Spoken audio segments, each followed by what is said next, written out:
Come on. Thank you everyone for signing in for today's session on ecosystem restoration with a focus on prescribed burning. With both wildfire incidents and threat of wildfire, so many of us have experienced here in the Boundary, plus the recent wildfire risk reduction happening throughout our region. I know this is an important topic for many. I'm very appreciative that both Lindsay and James have been able to take the time to tell us a little bit about the prescribed burning that's going to be happening in the Rock Creek area. So before I begin, I want to acknowledge the First Nations and Indigenous influence here in the Boundary region and the First Nations traditional history here in our watersheds. I know I have much to learn from the First Nations land management practices here in the Boundary and the traditional use of fire across our landscape. And I'm just really grateful for their sharing of knowledge, and I look forward to learning a lot more. I respectfully appreciate that the land on which many of us gather on and is referenced in this session is a convergent traditional and unceded territory of the Syilx, Sinaiaks, and Secwepemc peoples. We're grateful to have this opportunity to share knowledge and information via this session, both from our presenters, as well as the conversations that are going to be continuing within our communities. So this spring, the BC government is partnering with the Penticton Indian Band, a Suyas Indian Band, and the West Boundary Community Forest to conduct a 50-hectare prescribed burn, which is, I believe, is approximately 3 kilometers northwest of the Rock Creek Fairgrounds. We have Lindsay Dewart and James Katasonoff, both from the Ministry of Forest, Lands, and Natural Resource Operations and Rural Development. And I'll just tell you a little bit about Lindsay and James. Lindsay is a regional ecosystems biologist with the BC government.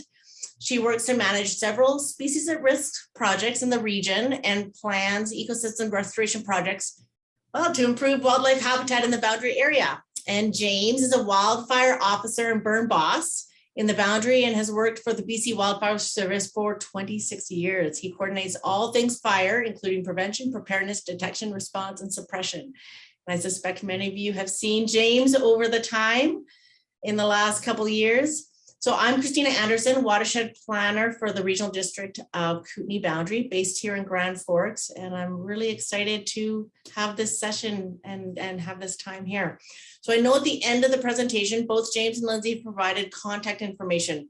So if you do have any questions, feel free to reach out to them. You're also welcome to connect with me, the watershed planner, at rdkb.com. And I certainly can pass on any questions to them. So with that, I will pass over to James and Lindsay to speak to us a little bit about what's coming up. Great, thanks. I'm just going to share my screen here.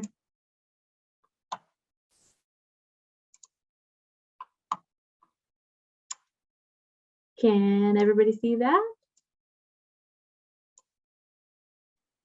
Yes, perfect. Okay. Thank you again for the introduction, Christina, and for facilitating this information session today. It's very much appreciated. I'm going to start with a bit of a fire history, and then I'm going to move into an introduction overview of ecosystem restoration, answering mainly the W questions.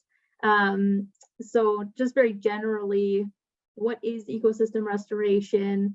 Who is involved in the Boundary Ecosystem Restoration Program, and why we conduct ecosystem restoration projects. And then we'll get into more of the specifics of the current project, and James is going to speak to how the BC Wildfire Service is going to implement this prescribed burn in April.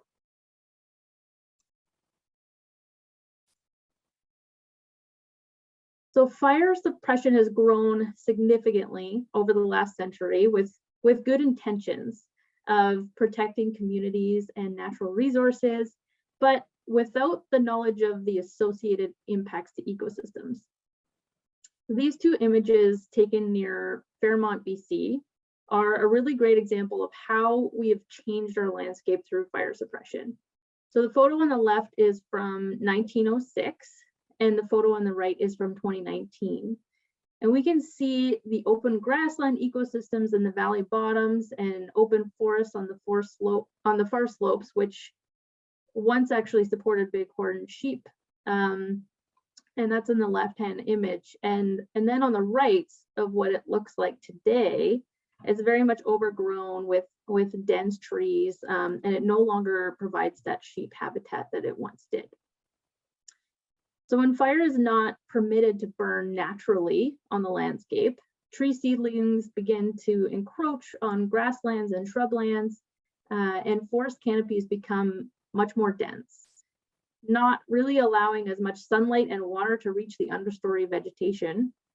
So BC ecosystems that once contained up to 400 trees per hectare, in some cases, may now contain 5,000 to 10,000 trees per hectare. And these resulting denser forests may become less healthy and more vulnerable to insect pests and disease and wildfire. And with the amplified effects of climate change, we could see drastic effects to timber supply, cultural plants, watersheds, travel corridors, and wildlife habitat. So the question is, how do we mitigate these risks locally? And that's where ecosystem restoration comes into play. So ecosystem restoration is the process of assisting with the recovery of an ecosystem that has been degraded or damaged by reestablishing its structural characteristics, its species composition, and ecological processes. A closed canopy forest results in a very different understory ecology. So we have found that once we experience a threshold of approximately 30% crown closure, the shading to the understory and competition for moisture causes a reduction in the grass and forb component. So many of our grassland species of wildlife, including ungulates, badgers, birds, and other species, rely on grasslands for major components of their life, for nesting and foraging and other components as well.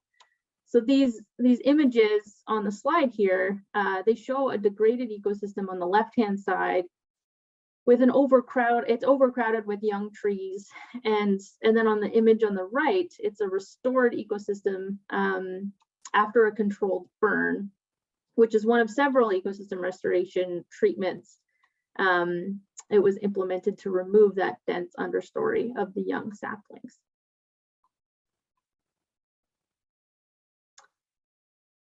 So for the purposes of time, we're going to focus on the terrestrial ecosystem restoration treatments that are most applicable to the boundary, such as conventional harvest, seen in the top image there, and which is usually followed by slashing and spacing of smaller trees, seen in the bottom image, and then prescribed burning, which is on the right-hand side there.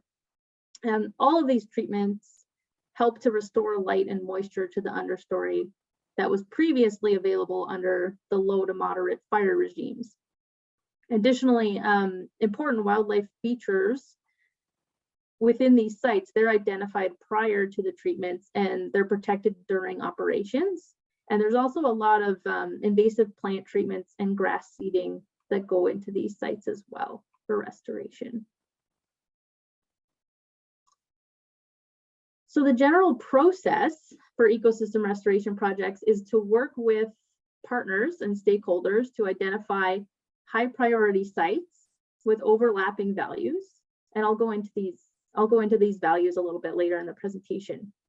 And the next step is to apply for funding and then set objectives for that site and develop a prescription with partners.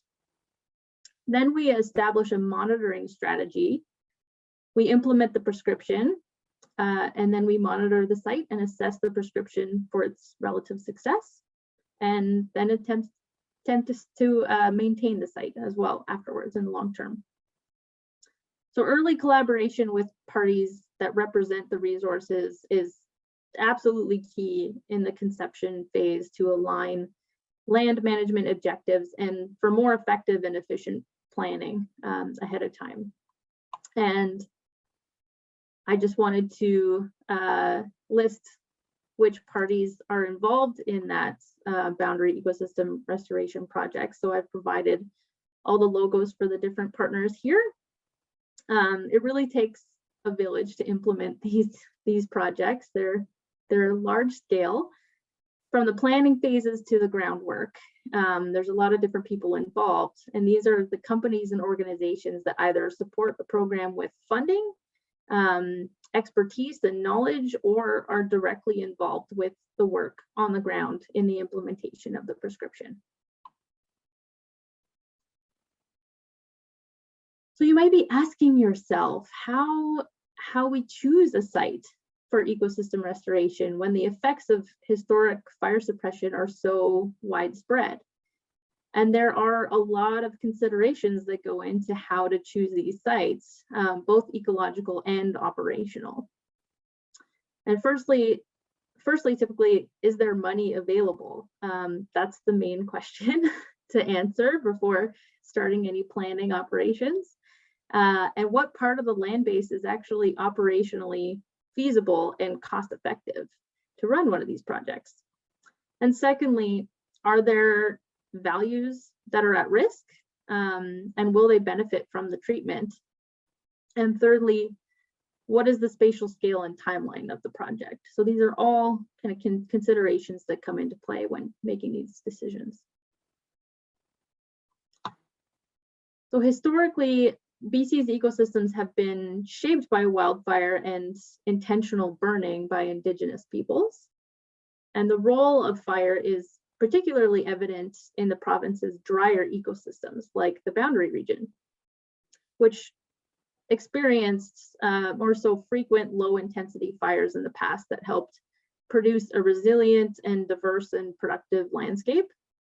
And in BC, the natural disturbance type of our ecosystems are described by the frequency and severity of disturbance, like fire.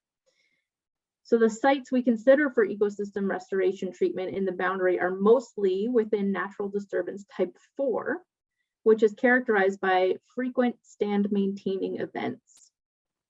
And how do we know what an ecosystem's historic fire regime was? Well, if we look at this image of the crosscut tree at the bottom of the slide here, we can see the lobes along the bottom of the tree section show fire scars. They were low intensity fires that did not kill the tree, but left a scar. The pith of the tree is from the year 1600, and each arrow shows another fire scar through time. On average, this area experienced a fire severe enough to damage the tree every 28 years or so, between 1600 and 1907. So since 1907, due to fire suppression and prevention efforts, no fires have scarred this tree. And this lack of disturbance agent has a dramatic effect on the ecology in this zone. So the map on the right, it shows the location of a few different boundary ecosystem restoration projects that have either been completed, which are indicated with the diamond symbols, which ones are currently in the implementation phase, which are indicated by the circles, or are in the development phase, which are in, they're the triangles on the map. So the circled triangle in red is the approximately 240 hectare site that we'll be discussing today. We have partnered with the Penticton Indian Band and a Soyuz Indian Band and the West Boundary Community Forest to conduct this prescribed burn of 50 hectares at this site in the springtime. Looking a little more closely at it, this is a map showing where the site is in relation to Rock Creek. So it's about 3 kilometers north of the fairgrounds. And it's also showing it in relation to the 2015 Rock Creek fire. A prescribed burn is really the necessary next step, since fire is vital to the survival of several species that rely on its properties, its regenerative properties. This site is important winter habitat for deer and elk, and it's home to species at risk, including flammulated owls and American badger, whose habitats ultimately will be enhanced by a prescribed burn. And the goals for this site are generally to promote diversity and abundance of native grasses and herbs on the site, to reduce fuels and thereby also wildfire risk.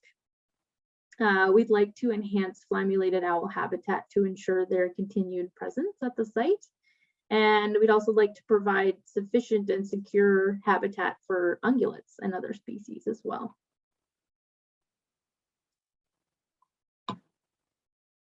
So the treatment plan I'd like to go over for this site, it included a partial harvest that occurred in 2016 to reduce forest cover to less than 75 stems per hectare in the open range portions of the site, and 76 to 400 stems per hectare in the open forest portions of the site. So the goals for these treatments were to open up the forest canopy to increase grass and herb cover in the understory, to maintain existing and potential nest trees and coarse woody debris, which we will have to look at in the next slide here. I have a few images of that. The slashing refers to the removal of the smaller trees that were not harvested. And we're capping off the treatments with a prescribed burn, beginning with the brown western subunit that you can see in the map this spring. So I don't know if you can see my cursor or not, but this brown unit here. The remaining subunits will be hopefully burned in future years. That's what we'd like to plan for. And finally, it'll be very important for us to monitor the site in the long term to kind of gauge the prescribed burns relative success in meeting those objectives that we talked about in the last slide. So these are some of the values on the site that were flagged for protection during these treatment processes. On the left is a map showing the number of features by type across the upcoming burn unit. The top image is an old American badger den that we found on the site. Below that is a really great photo of a large old piece of coarse woody debris next to actually a highly used wildlife trail. And then you can also see a nest tree in the background of that image. So that was a really cool picture. Below that is a picture of claw marks in a very large veteran tree that was on site that can be really important escape and protection feature for some animals on the site. To the right is an image of a short snag with cavities in the foreground. And there's also a thicket of young trees behind it, kind of concealing another larger snag with a cavity nest. And you could see that right in here. It's tough to see, but also another really cool image. And it's important to know that these patchy thickets that I just referred to in that image here, you can see all this younger Douglas fir in there. They can be really important for wildlife cover and are particularly valuable for flammulated owl for daytime roosting. Sorry, I accidentally scrolled ahead there. Here we are. And so it's important to maintain some of those thickets on the site as well. So the next image to the right of that is what I would call a large upcoming nesting tree. So you can see the top of it is broken off.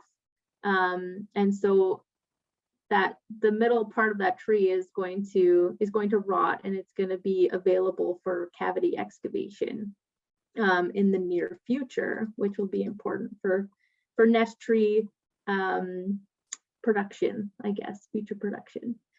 And then the image on the far right is just a really nice image of a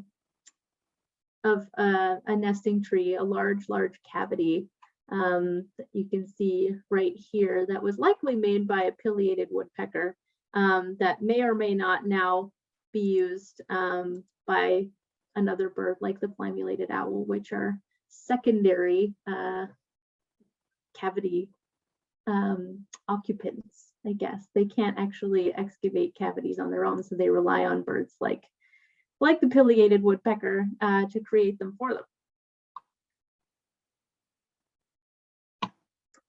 So it's important to monitor the progression of the site starting prior to the treatments, in between treatments as well, and post-treatment to learn whether we are meeting our objectives.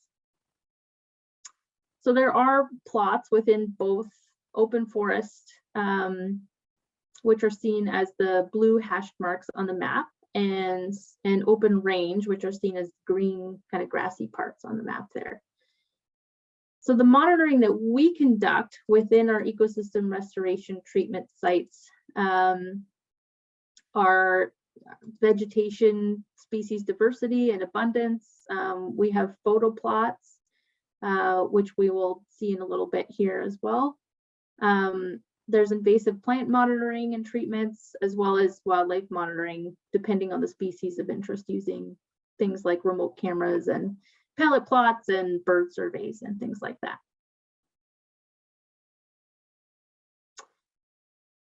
So now we're getting into the why. So why is there a focus on ecosystem restoration projects now? And recent wildfire seasons have kind of brought some further attention to the need to do more, including the restoration of indigenous burning practices and putting cultural and prescribed fire back into the resource management toolbox. But we're receiving a lot of support to partner with indigenous and non-indigenous communities to conduct this work and increase the amount of cultural and prescribed fire on the land base to reduce wildfire risks and create resilient ecosystems and preserve cultural practices.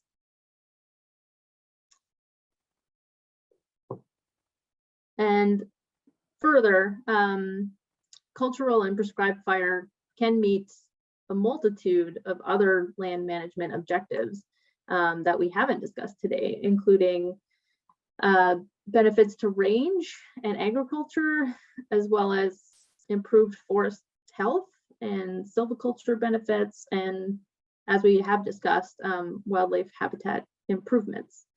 So these are just a few images of those things, and this little diagram here on the right-hand side just shows all of the different influences that that prescribed burning can benefit.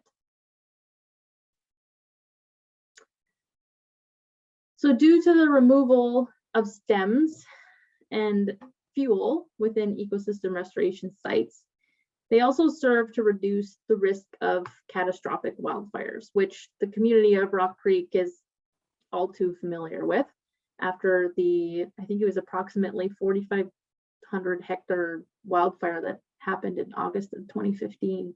And these are just a few images of that fire that were taken. And on the left-hand side is the boundary of that wildfire in association with the boundary of the ecosystem restoration project that we're implementing on the ground here.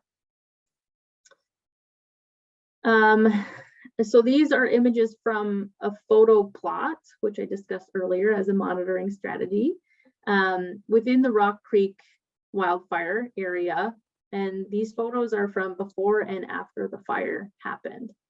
So we can see the progression of recovery here, but what I really want folks to focus on in these images is the second image, where here everything is really charred and the ground is ash due to the really high severity wildfire that occurred in 2015.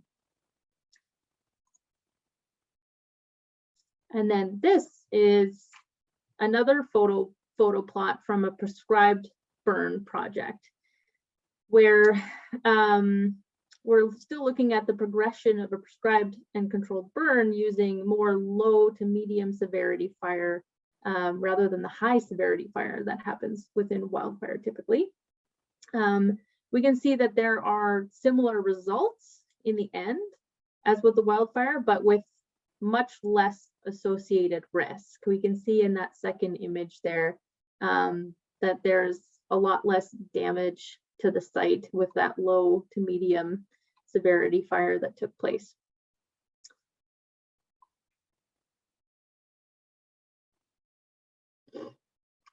So this is quite a complicated infographic that I don't expect people to digest here in this presentation. But I don't want to dive too far into it, but it basically shows that like the many potential negative impacts from a high severity wildfire on the right hand side, generally all these components here, compared to the benefits of a controlled prescribed fire that many indigenous cultures practiced on the land base for many generations. And I thought it did a really good job of showing kind of the differences between the two and using these ecosystem restoration projects as a way to reduce the risk of these big wildfires that can cause things like soil erosion and flooding and air pollution and just a lot of dangers to communities nowadays. And this is a figure that we'll get into here. We're seeing a significant increase in wildfire on the land base that are causing a lot of social and ecological and economic impacts. And in this figure, we're using this 200,000 hectares per year as a bit of a yardstick to do a comparison. And we've exceeded that 200,000 hectare yardstick 8 times. Whereas within the 32 years prior to that, we only crossed that threshold 3 times. So we need to put kind of the fire lens on our ecosystem management in a much more pronounced way, knowing that wildfires are becoming much more prominent on our landscape and they're burning a greater area of our landscape as well. And we can also see on this figure, there was some focus on habitat ecosystem restoration here from kind of the 80s to the mid 90s. And that really dropped up until this point in time. And it's very likely that the reduction in that prescribed fire use is impacting current fuel loading in a negative way. So drought, climate change, extreme weather, and accumulations of forest fuels are really extending the fire season in British Columbia. And these factors can really contribute to larger, more frequent, and more severe wildfires that we would like to avoid.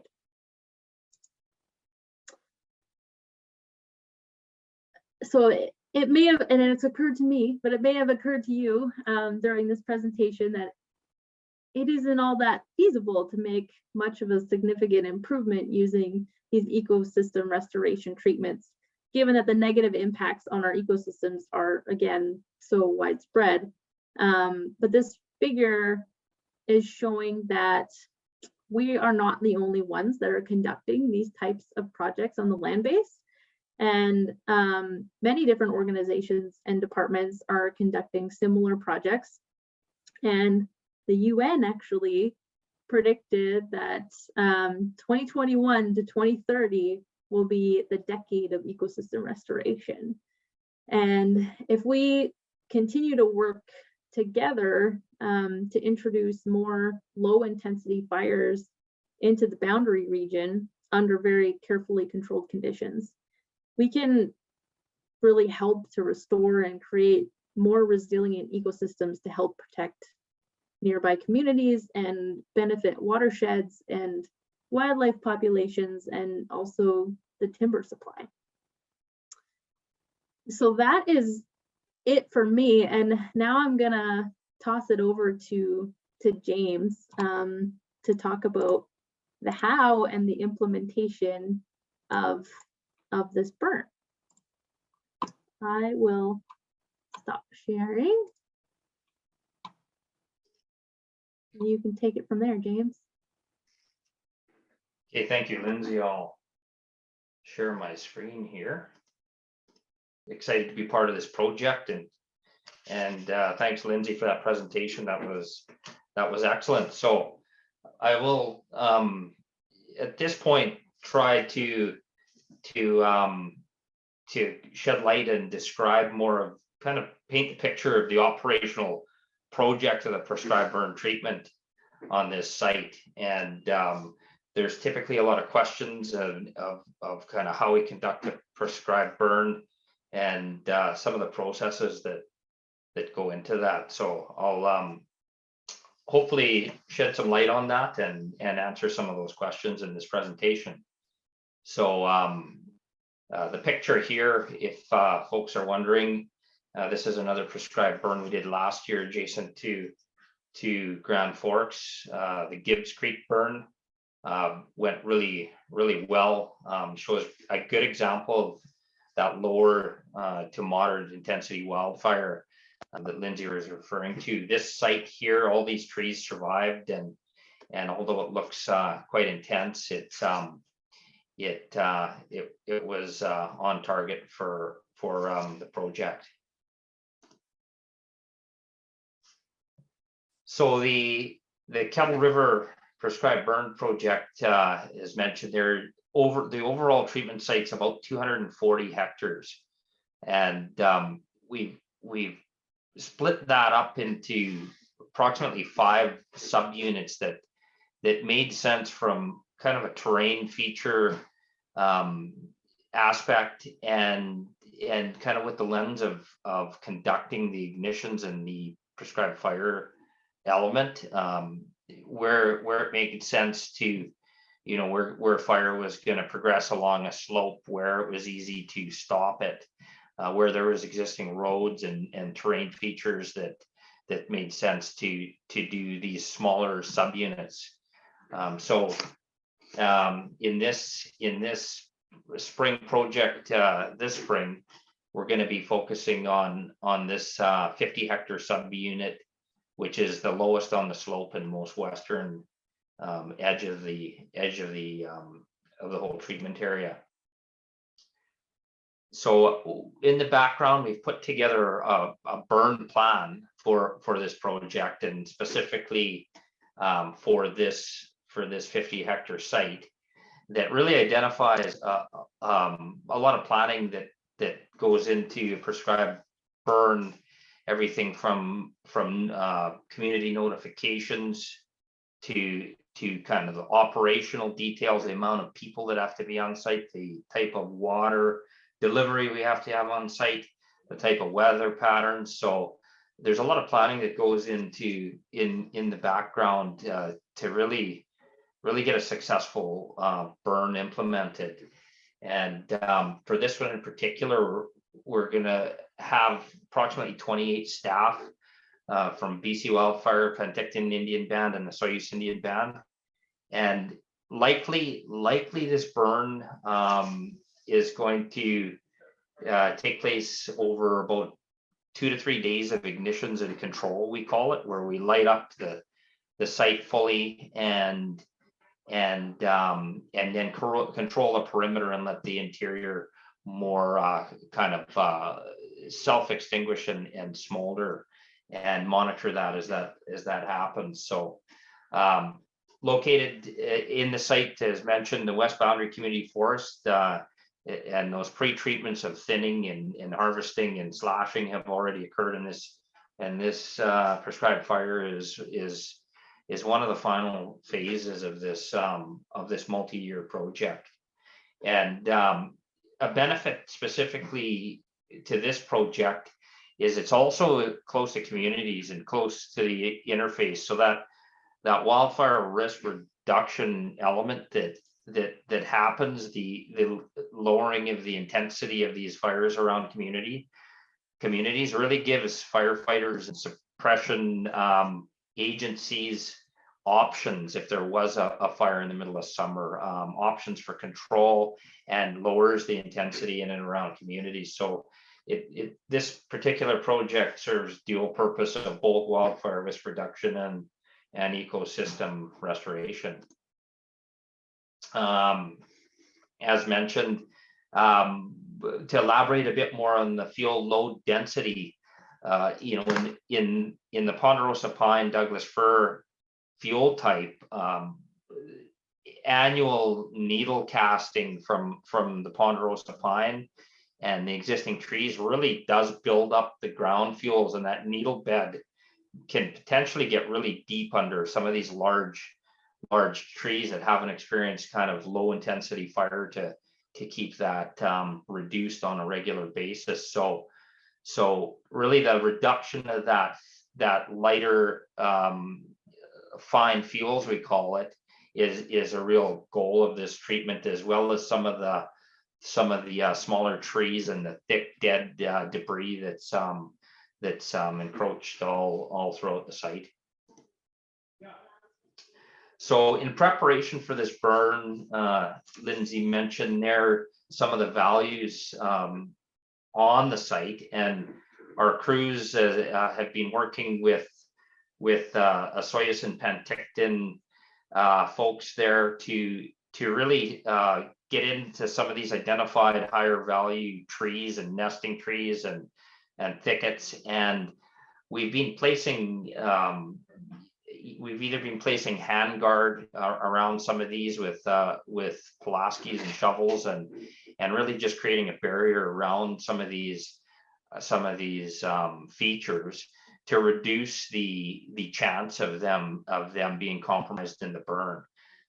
In addition, there's an old homestead cabin, so we'll make sure that that's sprinklered and really wet down before immediately adjacent or immediately before the burn there, and some of these values will survive due to our efforts and ahead of time here. So that's been occurring over the last few weeks with our crews getting in there and doing that. And naturally there's some external values. We've talked to the immediate property owners outside the site and the woodlot owner adjacent to the north, and just for awareness. But we're really making sure that it doesn't, the burn doesn't get out of our intended burn area.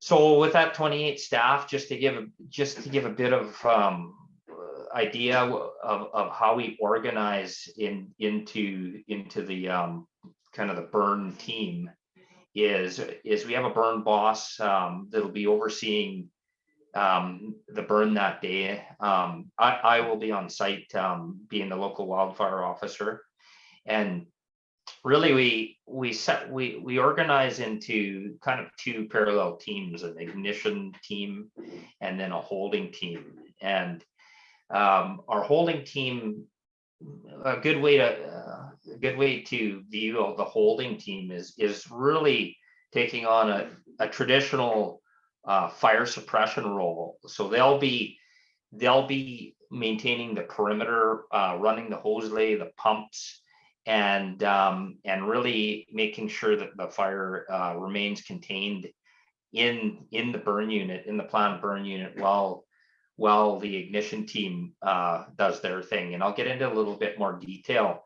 Communication and planning is key. We'll have a very thorough briefing ahead of time. We're monitoring the weather leading up to this. We've set up a satellite communicating weather station on site. So we've already begun to monitor the fuel moisture conditions, the prevailing winds, the temperatures, and that we've been doing that likely for about at least 7 days ahead of a burn window. And we are at the mercy of the weather. So some years you get a burn window, some years you don't. A lot of years, most years we do. So we don't want to miss an opportunity that presents itself. When it does present, we want to be ready for that. So we'll conduct a thorough briefing, and communication is really key amongst the holding team and the ignition team.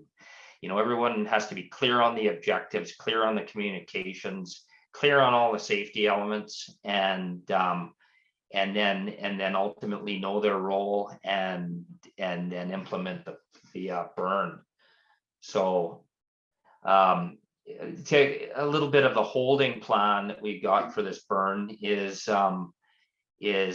we're establishing a pump and hose lay right from the Kettle River, and we'll be roughly have about 12,500 feet of hose going up from the Kettle River up into and around a large portion of this burn unit.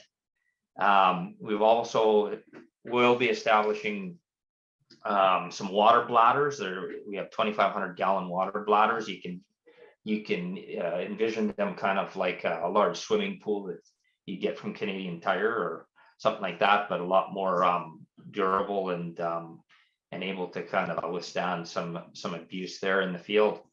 And we put in about 4,000 feet of handguard right on mainly on the north perimeter. It's highlighted there in orange. And I was actually out there today, and the crews pretty well complete that north line and as well as the east line. So we're ready to go as far as our handguard. And particularly with this unit, a large portion of the unit there already had existing roads. So roads are excellent control line, especially when the terrain features slope up and in from the roads. So from the topography of this site, it's very favorable for ease of control and containment. And in addition, we'll have our we call Type 5 engines. They're initial attack trucks. They're trucks with about 500 gallons of water that will be able to move up and down these roads to monitor if there's, any unforeseen event that occurs there. We're ready to extinguish it as fast as possible. As far as the ignitions, there's sometimes a vision that we're just going to light at the bottom of the hill and watch it, but it's far from that. It's quite orchestrated. On this site, if you look at the map there, the eastern edge of the site there with the blue arrows pointing down, that's kind of the height of land, and it slopes down to the west. So down to the left.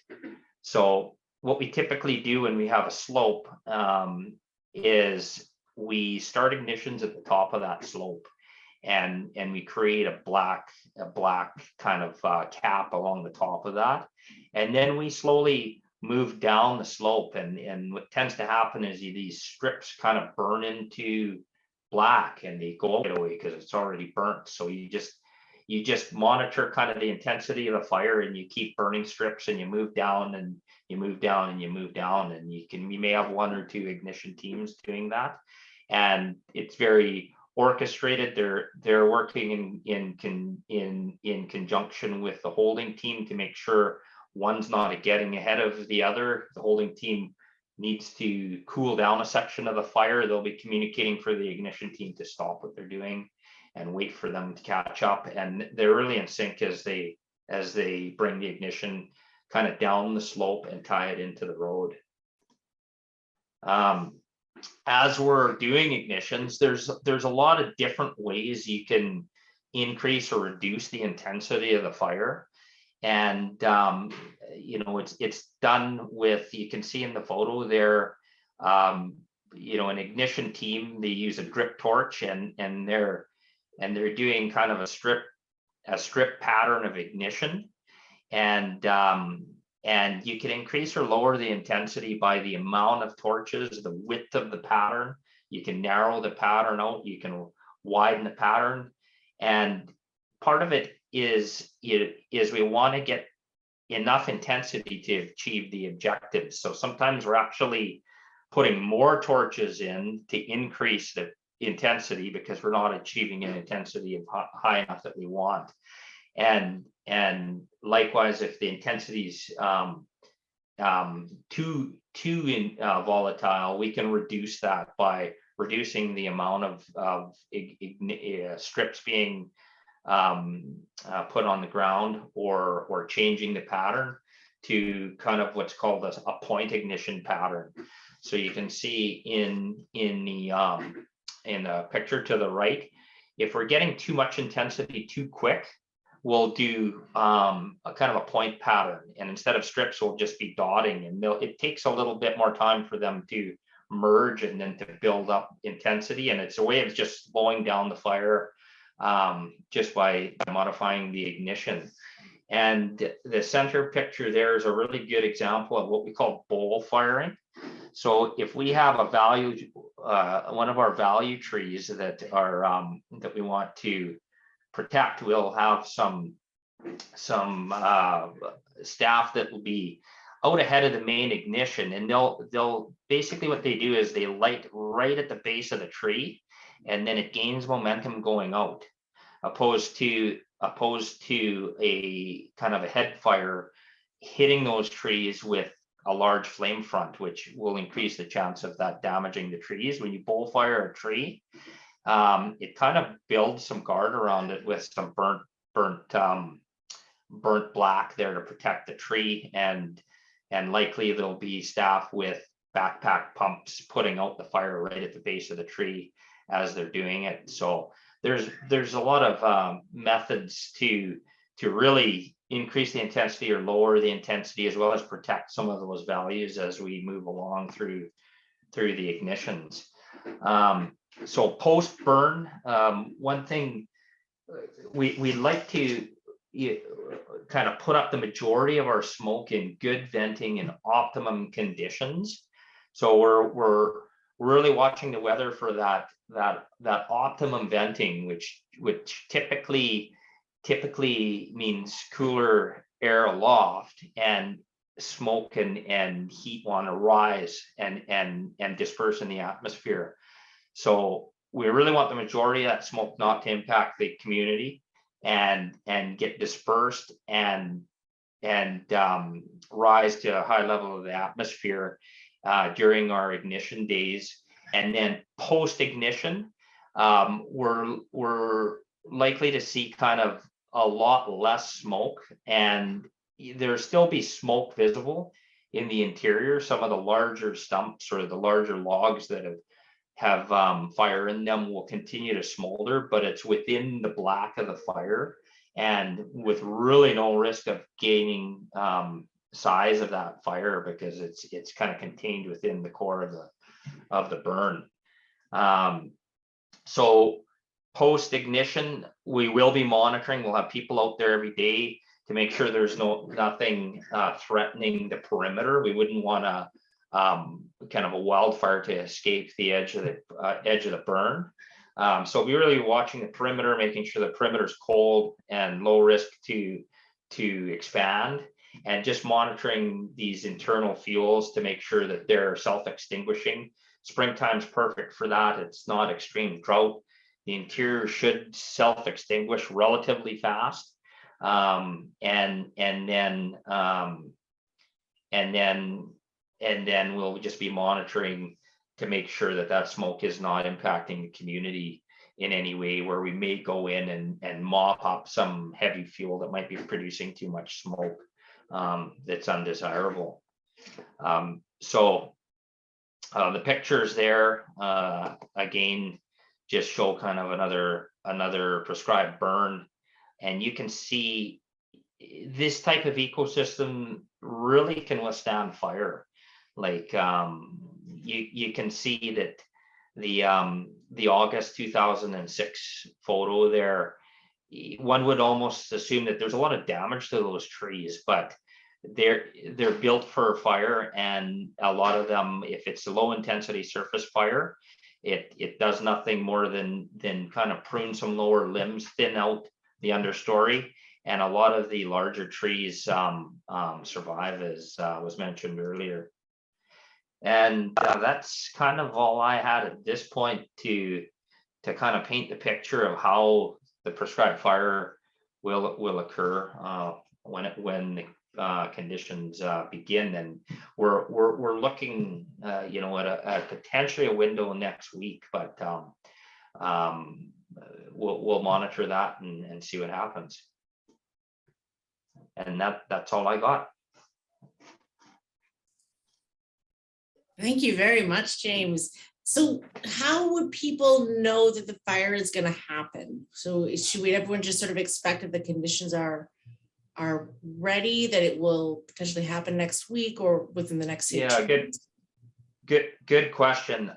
There's going to be an information bulletin. The burn plan has some mandatory communications in there.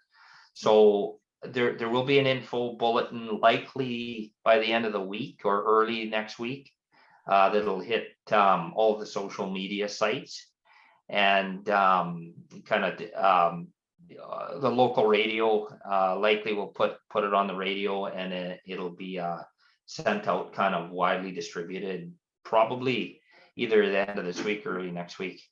That'd be great. And then they'll see the smoke. One more question. Are we going to see a photo documentation for this location? It's pretty impressive to see the before and after imagery on these fires. Yeah, the fire effects, we're definitely making an effort to capture kind of pre and post burn, both to educate the public on prescribed fire and provide a good library of those images. And I believe Lindsay as well will be, as part of just the ecosystem restoration project, monitoring some of those before and after pictures as well. Yeah, we have existing photo plots on the site already, so we'll be taking pictures probably in the morning before things actually get started, and then we'll take pictures every few years or so afterwards. Thank you very much. I know I've really appreciated this. It's been pretty interesting to see just the change between having suppressed the fire on a landscape and what maybe it looked like beforehand. Certainly thinking about that core that you showed, the log with all the fire damage throughout the years. Really appreciate this. And yeah, well, I guess we'll watch for the social media and the information bulletin as it comes out, and hopefully you have great conditions with enough warning that you can get yourself set up. Yeah, no, it's going well, and yeah, we'll see what the weather does. Great.